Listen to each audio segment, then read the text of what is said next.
Hi everyone, it's Cheryl from CherylMuir.com, helping you to get published and share your message with the world. I'm really excited about this week's topic.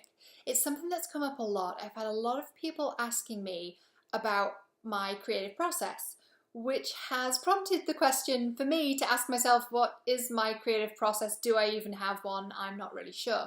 But I've thought about it and I've broken it down into 3 steps of how I co-create my content with the universe. And I found that as I thought about it, my creativity and my spirituality are directly proportional. So when one increases, the other tends to. And like I said, I've broken it down into steps and I hope that this helps you today.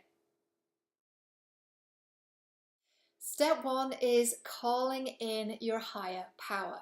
This has been absolutely huge for me when I'm creating. So when I'm writing or when I'm making these videos and where I get my ideas from, it's all coming from something outside of myself.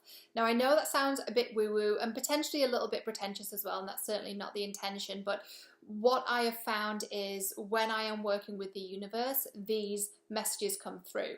Now, don't get too bogged down in the terminology either. You can really call in anyone. It doesn't matter whether it's the universe or God or the archangels. You can even call in Batman or Superman if you want to. It doesn't matter. They're not offended. It doesn't matter what terminology you use. All the higher power or higher powers, I use plural because I work with several of them, what they want is to help you, and you're opening up the channel to enable them to do that.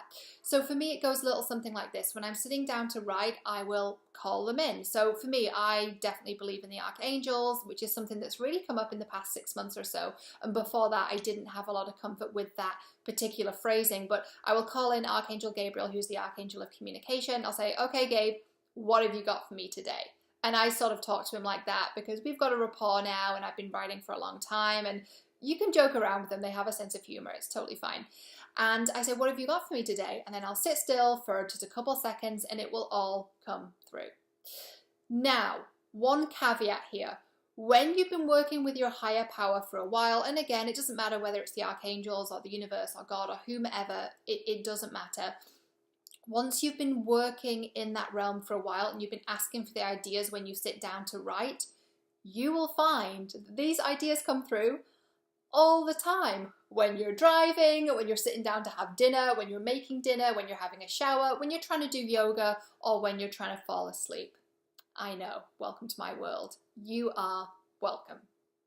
Another point with step 1, once you've called in your higher power, of course, the second little mini step within this step is to listen. Now, you can't listen if your mind is going at 1,000 miles an hour saying, oh my God, I have this article to write, and I have this video to do, and I have this, and I have a million things going on. Oh my God, You've got to get really quiet and really still. So it might help when you're starting out this new practice to do a little meditation beforehand to get your mind really still so that you can listen. Step number 2, accept. What are you accepting? What does that mean? Now, here's the thing. There's a lot of different theory floating around about ideas and what happens to ideas if you don't take them and don't bring them to life. I'm reading Big Magic at the moment, which is an incredible book that talks about creativity, and there's this concept on ideas that says if you don't take an idea, it floats around and tries to find a human host, just like a virus or something would, and it finds another person to bring that idea into life.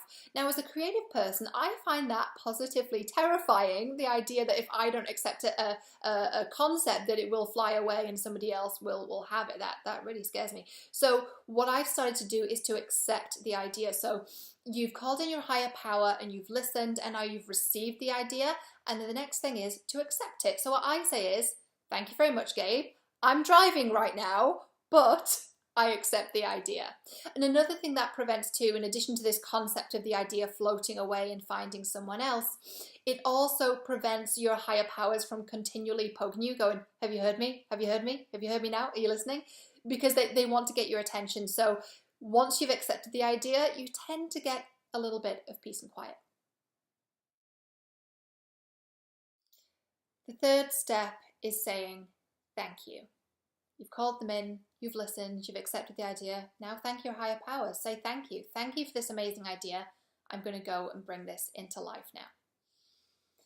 I had hoped to make this step a little bit longer, but for some reason, every time I start talking about it, I start getting these waves of emotion and the emotion starts coming out of my eyeballs. So all I will say for step 3 is say thank you and sit in gratitude.